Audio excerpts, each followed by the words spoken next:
Right, we just have the 5 minutes warning for the last gig, and for the last gig of the tour. The place is absolutely packed. I think this is the biggest audience they ever had. I'll give it a little show.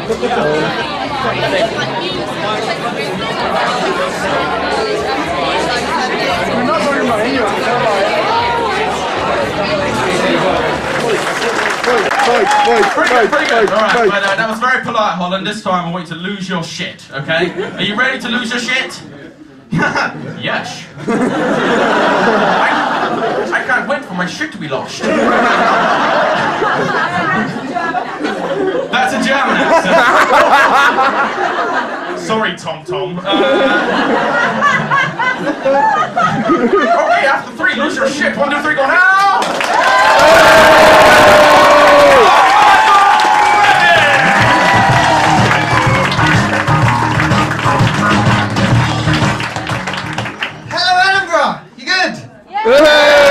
Awesome! I'm on tour for 7 days now, and this is the final bit of my journey. Usually when I go to gigs, I drink all the time, so can I get a cheer for my hungover?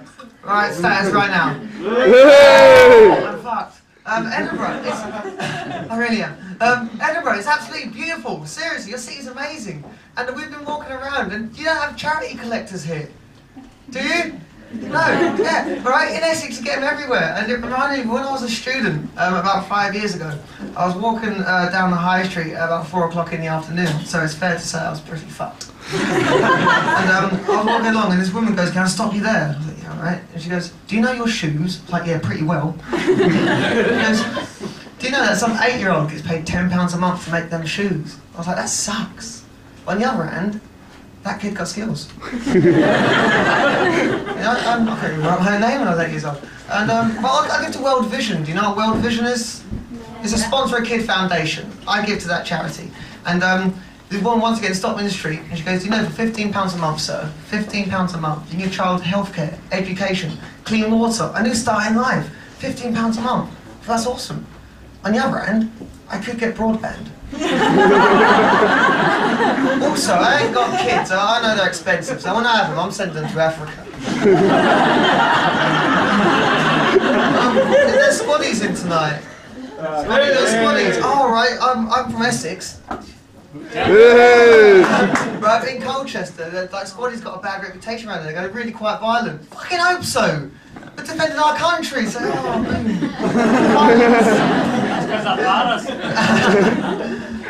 But yeah, I can't have kids, unfortunately.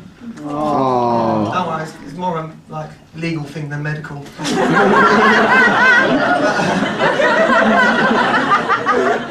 I'm from Essex, and I've got 4 sisters from Essex, so it's fair to say I've had a fucking lot of nieces and nephews from a very young age. I haven't seen them yet.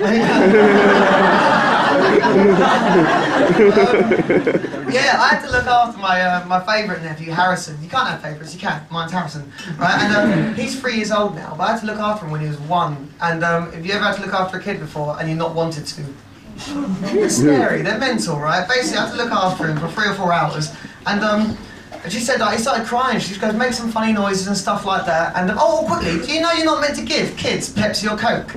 Yeah. I didn't know that. When he goes, "I'll just give him a drink if he wants one," she meant milk. I didn't know that, so I gave him some of my Coke or Pepsi. He's fucking bouncing off the walls and trying to hit the sofa. And she goes, "What's wrong with him?" I was like, "I don't know, young, carefree." She goes, "You didn't give any Pepsi or Coke, did you?" I was like, "No." Stupid, wouldn't it? And have any of you ever had to try and get your mate back to their parents or their other half and had to convince them that your mate is not that smashed? That's what I had to do with Harrison. So as soon as I'm back, I was like, "Harrison, handle your fucking shit."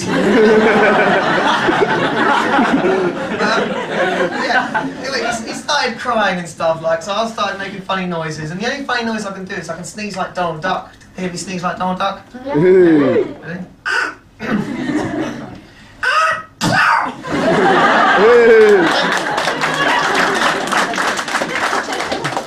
He didn't laugh or clap so much, he just burst into tears. Anyway, I started commentating what I was doing around the house because I got really bored of being a dick. Here I am. And I started making a cup of tea. I said, right, Harrison, this is how you make a cup of tea.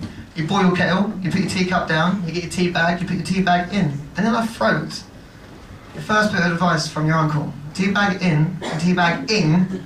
Two very fucking different things. Never mix them up. Because one's weird and the other requires urgent medical attention. We went and watched a film, and he chose the film, Lock, Stock and Two Smoking Barrels. And it comes to the scene with all the drugs. And I was like, right, second bit of advice from your uncle. I was like, Harrison, that is drugs, okay? That's cannabis, okay?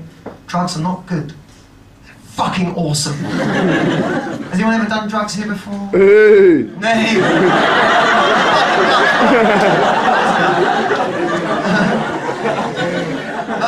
I smoked a lot of cannabis when I was a student, but I don't do anything now, and I've never touched anything apart from this, any Class A apart from this one time. Now I went to New York City, and oh fuck that, we're gonna go back a bit, right? When I was in New York, I got mugged. Oh. It's hilarious. Listen, I mean, 15 minutes bit of material, right? I was walking along the south of Harlem at 4 o'clock in the morning. Which apparently is not safe.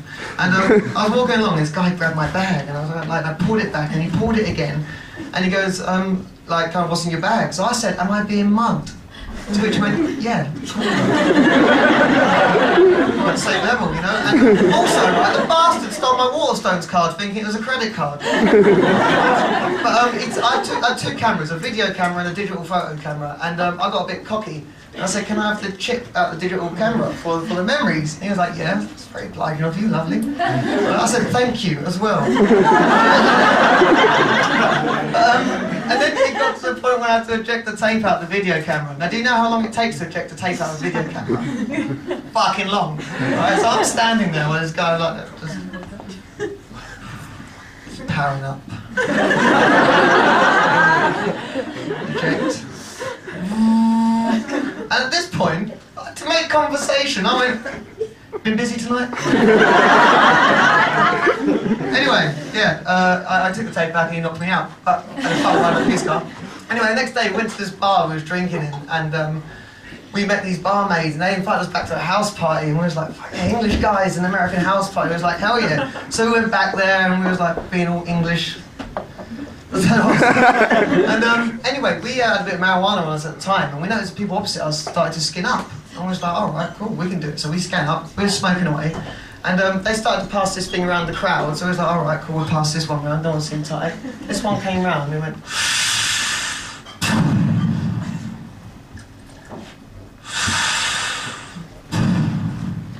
it's not cannabis. We sobered up really quickly, and we went and spoke to this guy, and we tapped him on the shoulder, and we was like, hey dude, he went, hey England, fuck off. What was that thing you gave us? And he went, oh yeah, it was a joint. I was like, yeah, no, but it tasted a bit funny. He went, oh yeah, it was a crack joint. The same words entered me and my mate's head at the same time, which was, heaven. And we got out of there pretty sharpish. And actually no, right, my mate leaned to me and he goes, Mike, I was like, yeah, he goes, do you think crack means the same thing in America? I'm pretty sure it's a universal fucking term. But we left there pretty quickly, and we didn't like to dampen that crowd, and we got really lost around Manhattan. And I remember standing there going, this signposting is shit. And my mate went, yeah, but look at the dragons. And we found our way along to Central Park West Avenue, which luckily was where we were staying, and there was this raccoon going in this bin. And my mate went, we should capture it. I was like, definitely.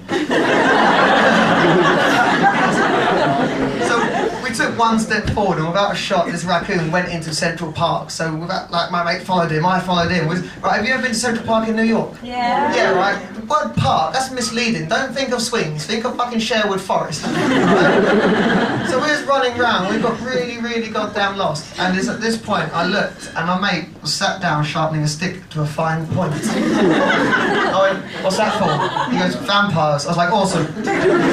Got one thing less to worry about, you know? And anyway, right, there's no punchline to this story, because it's just wonderfully true. And apart from the dragon bit, I made that up. But it's just wonderfully true, but it's a message. If any of you ever go to New York City, go and see the Statue of Liberty, check out the Empire State Building, but don't forget to try the fucking crack. My name's been Michael Remick, you've been fucking lovely, thank you very much.